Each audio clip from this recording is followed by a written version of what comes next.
आप देख रहे हैं अनहोनी। तो चलिए बढ़ते हैं आज की इस कहानी की ओर।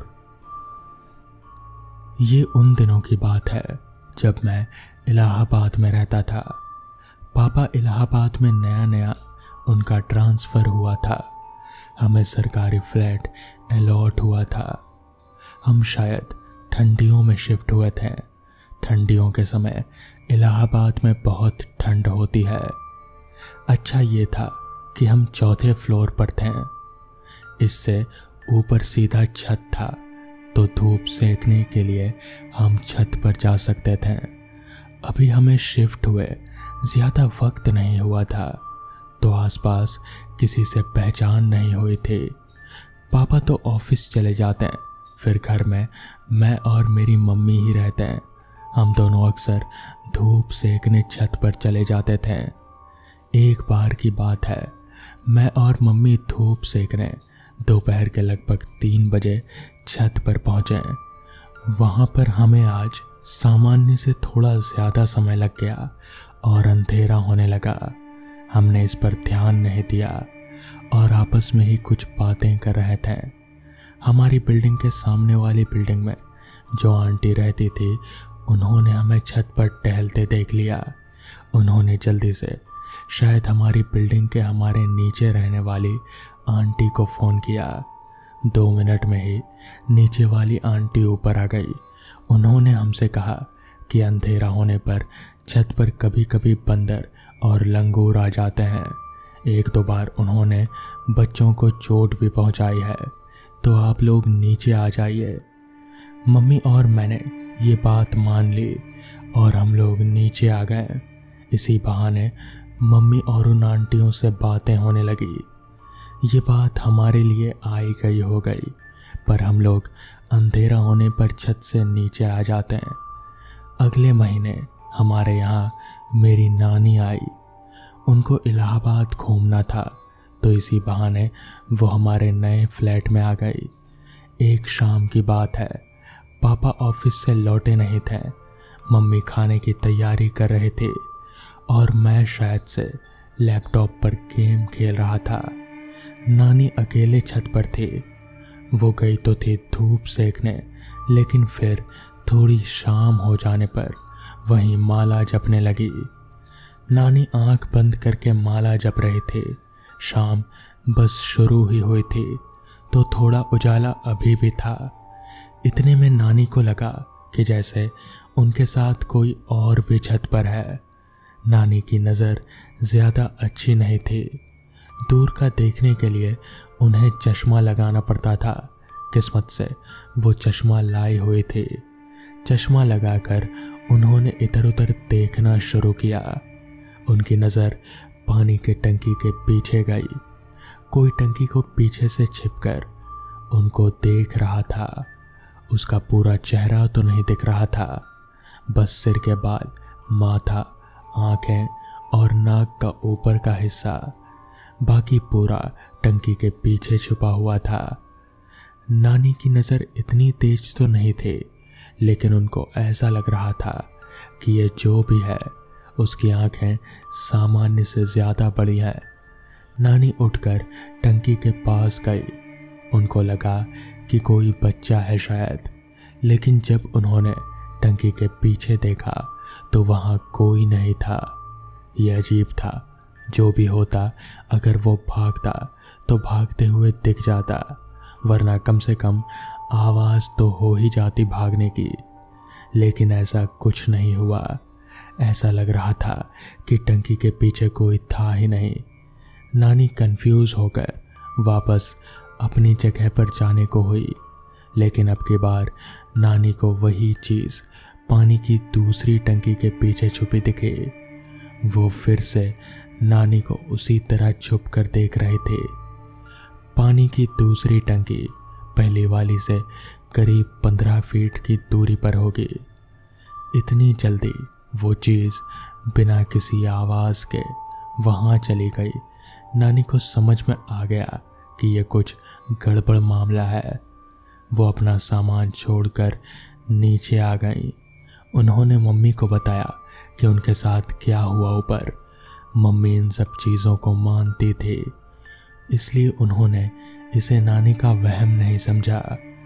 अगले दिन मम्मी ने यही चीज़ अपने पहचान वाली आंटियों को बताई, तो उन आंटियों ने कन्फर्म किया कि हमारी बिल्डिंग की छत पर कुछ तो गलत है। हमारे सामने वाली आंटी ने बताया कि रात को हमारी बिल्डिंग की छत पर कोई टहलता हुआ दिखता है। उस दिन उन्होंने हमें बंदर और लंगूर का झूठ बताया था ताकि हम डर ना जाएं, लेकिन नानी बैठी हुई थी, इसलिए वो बिल्डिंग की रेलिंग से छुपी हुई थी और किसी ने इनको देखा नहीं तो वो फिर किसी को भेजकर नानी को नीचे बुलवा लेती। उन्होंने ये भी बताया कि पहले शाम को बच्चे हमारी बिल्डिंग के छत पर खेला करते थे, लेकिन उनको कोई धक्का मारा करता था, कहीं कोई धक्के से छत से नीचे ना गिर जाए, इसलिए वहां पर खेलना बंद कर दिया गया। उस शाम को नानी माला जप रहे थे, शायद इसीलिए वो चीज़ उनके पास नहीं आ सकी। ये सब जानने के बाद हम कभी भी शाम 4 बजे के बाद छत पर नहीं रुके। वो चीज़ जो भी थी, उन्होंने फिर कभी भी हमें परेशान नहीं किया, मगर हमें आज तक ये समझ नहीं आया कि आखिर वो था क्या। तो दोस्तों, ये थी आज की पहली कहानी। तो चलिए बढ़ते हैं आज की दूसरी कहानी की ओर। साल 2005, दिन रविवार। हमारी कार हाईवे पर हवा से बातें कर रही थी। कार में सिर्फ मैं और विक्रम थे। विक्रम मेरे बचपन का दोस्त है। हालांकि मेरे बहुत से दोस्त हैं, मगर कौन किधर है पता नहीं। एक विक्रम ही है जो फिलहाल मेरे कांटेक्ट में है। फिलहाल हम दोनों किसी हिल स्टेशन की तलाश में निकले हैं। हिल स्टेशन जाने का हमारा एक ही मकसद था, शांति और सुकून। कार विक्रम चला रहा था। सूरज ढल चुका था, मगर थोड़ी थोड़ी रोशनी फिजा में अभी भी थी। इतने में ही कार चला रहे विक्रम ने गाड़ी के स्पीकर का वॉल्यूम कम करते हुए कहा, भाई वैसे हम लोग जा कहाँ रहे हैं? अभी तक तूने बताया नहीं मुझे। इस पर मैं बोला, तू बस गाड़ी चलाता जा, सब पता चल जाएगा। मैंने ये बोलकर विक्रम को टाल तो दिया था, लेकिन असल में मुझे भी पता नहीं था कि जाना कहाँ है। मैं तो ये सोचकर निकला था कि सिर्फ सफर के मजे लेंगे और जब थक जाएंगे तब किसी होटल में रुकेंगे। खैर, अब तक पूरी तरह से अंधेरा हो चुका था और रास्ते पर रोशनी का एकमात्र जरिया कार की हेडलाइट थी। ऊपर से पहाड़ी इलाका होने की वजह से रास्ते पर थोड़ा थोड़ा कोहरा भी था। पहाड़ों की ठंडक और ताजी हवा आखिर जिस चीज के लिए हम दोनों इतनी दूर आए थे वो मिल ही गया। ऐसे ही कुछ घंटे ड्राइव करने के बाद रात हो गई। तभी विक्रम बोला, यार कहीं रुक कर खाना वाना खा लेते हैं, फिर चलेंगे। भूख तो मुझे भी बहुत तेज लगी थी, इसलिए मैंने भी सहमति जता दी। जिसके बाद रात का खाना खाने के लिए हम लोग एक ढाबे पर रुके। मैं जैसे ही गाड़ी से उतरा कि एक ठंडी हवा के झोंके ने शरीर के अंदर हड्डियों को भी कंपकपा दिया। खैर, हम दोनों ने ढाबे पर खाना खाया और खाना पीना हो जाने के बाद गाड़ी लेकर वापस आगे बढ़ने लगे। चूंकि विक्रम काफी देर से ड्राइव कर रहा था, इसलिए गाड़ी की स्टीयरिंग अब मेरे हाथों में थी। रात के उस काले अंधेरे में रास्ते पर हमारी कार के अलावा अब कोई गाड़ी नजर नहीं आ रही थी। ऐसा लग रहा था जैसे किसी ने पूरे फिजा को काली चादर से ढक दिया हो। सुनसान रास्ते पर हमारी कार अभी आगे बढ़ ही रही थी कि तभी विक्रम बोला, यार यहाँ कुछ अजीब नहीं है? मतलब एक भी गाड़ी नहीं है और इतना अंधेरा।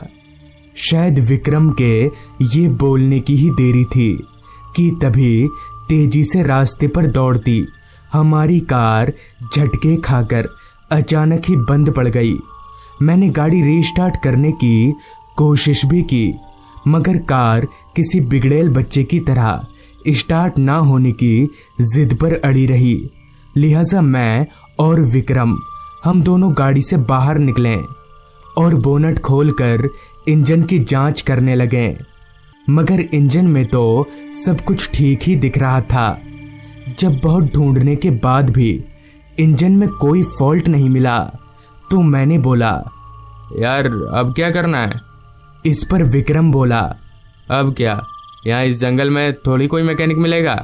अब बैठो किसी अपनी बात पूरी किए बिना ही विक्रम रुक गया और मेरे पीछे गौर से कुछ देखने लगा। मैं पीछे मुड़ा तो विक्रम की तरह ही मेरी भी आंखें फटी की फटी रह गईं, क्योंकि मेरे पीछे रास्ते के किनारे झाड़ियों में किसी की आंखें चमक रही थीं। अंधेरे में उन पीली आंखों को चमकता देख हम समझ गए कि वो एक शियार है और यकीनन यहाँ उसका झुंड भी होगा। यही सोचकर डर से मैं और विक्रम वापस गाड़ी में आकर बैठ गए। अब हम लोग बुरी तरह से फंस चुके थे, क्योंकि ना तो उस रास्ते से एक भी गाड़ी गुजर रही थी और ना ही हमारी कार स्टार्ट हो रही थी। ऊपर से जंगली जानवरों का खौफ। अभी हम दोनों यहाँ से निकलने का कोई तरीका सोच ही रहे थे कि तभी मेरे पास वाली खिड़की के कांच पर किसी ने दस्तक दिया। हैरान निगाहों से मैंने विंडो की ओर देखा तो एक आदमी हाथ में लालटेन लिए खड़ा था। मैंने विंडो को थोड़ा सा नीचे किया ताकि उसकी आवाज़ हम तक पहुंच सके। शीशा गिराते ही वो आदमी बोला, साहब मैं किशोर पास के गांव में ही रहता हूँ, आपको कोई मदद चाहिए क्या? हम दोनों ने सोचा इससे बात की जाए, शायद ये कोई मदद कर सके। लिहाजा मैंने खिड़की का शीशा गिराते हुए कहा, भाई साहब वो क्या है ना, हमारी गाड़ी खराब हो गई है और यहाँ से कोई गाड़ी भी नहीं गुजर रही, समझ नहीं आ रहा आप क्या करें। इस पर किशोर बोला, इस रास्ते से रात में कोई गाड़ी नहीं गुजरती साहब, एक काम करिए आप लोग मेरे गांव चलिए, कल सुबह कुछ किया जाएगा। साहब ये इलाका ठीक नहीं है। डर तो हमें भी बहुत लग रहा था, लिहाजा हम दोनों किशोर के साथ जाने के लिए राजी हो गए। जिसके बाद हमने गाड़ी के सभी दरवाजों को अच्छे से लॉक किया और किशोर के साथ चल पड़े। किशोर के पीछे पीछे जंगलों के भीतर हम आगे बढ़े जा रहे थे। तभी मैंने किशोर से पूछा, किशोर तुम कुछ बोल रहे थे कि यहाँ रात में कोई गाड़ी नहीं गुजरती, पर क्यों? इस पर किशोर बोला, वो क्या है ना साहब, यहाँ जंगली जानवरों का बड़ा आतंक है। दिन में तो फिर भी एक दो गाड़ियाँ गुजरती हैं, मगर रात में कोई नहीं गुजरता। फिर मैंने बोला, अच्छा पर तुम यहाँ रात में, तुमको डर नहीं लगता? इस पर किशोर बोला, हमें कैसा डर, हम गांव के लोग हैं ना, हमें पता है कि जंगली जानवरों से कैसे मुकाबला करना है। कुछ देर चलने के बाद कोई गांव तो नहीं, मगर हाँ एक बड़ा सा घर दिखा। घर की हालत किसी सूखे हुए लकड़ी की तरह थी। दीवारों में मोटी मोटी दरारें पड़ चुकी थीं। तभी किशोर उस घर के दरवाजे पर रुकते हुए बोला, साहब आज रात आप लोग यहीं रुक जाइए। इस पर मैंने बोला, पर तुमने तो बताया था कि कोई गांव है। तो किशोर बोला, गांव है पर थोड़ा आगे। गांव में कहाँ रहिएगा आप, यहीं रुकिए ठीक रहेगा। मैंने और विक्रम ने सोचा रात भर रुक जाते हैं, वैसे भी खाली सड़क पर रुकने से तो चार दीवारी के अंदर रहना ही बेहतर रहेगा। जिसके बाद किशोर ने घर का ताला खोला और हम तीनों घर के अंदर दाखिल हुए। अंदर से घर की हालत और भी ज्यादा खराब थी। धूल की एक मोटी चादर चारों तरफ पसरी हुई थी। खैर किशोर हमें एक कमरे में ले गया जहां एक पलंग पर बिस्तर लगा हुआ था।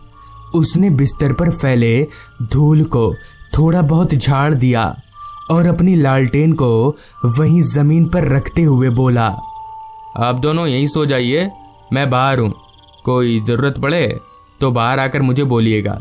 इतना बोलकर किशोर उस कमरे से निकल गया। जमीन पर रखे लालटेन की रोशनी में मैंने एक नज़र उस कमरे को अच्छे से देखा। कमरे में एक दीवार पर एक छोटा सा फोटो फ्रेम था। मैंने लालटेन को जमीन पर से उठाकर अपने हाथों में लिया और चलकर उस फोटो फ्रेम के पास गया। फोटो फ्रेम किशोर की थी, मगर उसके साथ फोटो में एक औरत और एक बच्चा था। खैर, मैंने लालटेन को वापस से जमीन पर रख दिया और हम दोनों उसी पलंग पर लेट गए। लेटने के साथ ही साथ मेरी आंख लग गई। पता नहीं कितनी देर बाद, मगर जब मेरी आंख खुली तब मुझे किसी औरत और किसी बच्चे के खिलखिलाने की आवाज आ रही थी। मुझे बहुत हैरानी हुई कि आखिर इस घर में औरत और बच्चा कहाँ से आ गए। जब हम यहाँ आए थे तब तो कोई नहीं था, लिहाजा मैं पलंग पर से उठा और कमरे का दरवाज़ा खोलकर बाहर निकला। मैं जैसे ही अपने कमरे से निकलकर थोड़ा आगे बढ़ा कि वो खिलखिलाने की आवाज़ अचानक से बंद हो गई। मुझे लगा शायद ये मेरा वहम होगा। ये सोचकर अभी मैं कमरे में जाने के लिए वापस मुड़ा ही था कि तभी बगल से एक बच्चे ने आकर मेरा हाथ पकड़ लिया। मैंने धीमी सी रोशनी में उस बच्चे का चेहरा देखा तो ये वही बच्चा था जिसे मैंने अपने कमरे में उस फोटो फ्रेम में देखा था। तभी वो बच्चा मेरा हाथ खींचते हुए मुझे कहीं ले जाने लगा। वो बच्चा मुझे खींचकर एक दूसरे कमरे में ले गया और दरवाज़ा खोलकर मुझे अंदर देखने का इशारा किया। मैंने जब उस कमरे में अंदर देखा तो मेरे पैरों तले ज़मीन खिसक गई, क्योंकि उस कमरे में फांसी से 3 लाश लटक रही थी। एक लाश किशोर की थी और दूसरी उस औरत की जिसे मैंने फोटो फ्रेम में देखा था, और तीसरी उसी बच्चे की जो अभी मेरे बगल में खड़ा था। मैंने डर भरी नज़रों से उस बच्चे की ओर देखा, मगर वो बच्चा मेरे बगल से गायब था। फिर जब मैंने सामने देखा तो वो तीनों लाश भी अब उस कमरे में नहीं थे। ये सब देखकर मैं समझ गया था कि जरूर दाल में कुछ काला है। लिहाजा मैं वापस अपने कमरे में गया और विक्रम को उठाकर सारी बात बताने के बाद हम लोग वहां से भाग निकले। भागकर हम लोग उस तरफ जाने लगे जिधर किशोर ने गांव बताया था।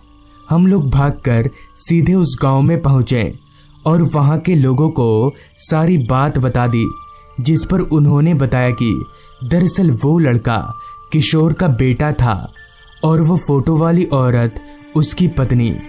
उनका एक बहुत अच्छा हंसता खेलता परिवार था, लेकिन एक दिन उस घर में उन तीनों की लाश लटकी हुई मिली।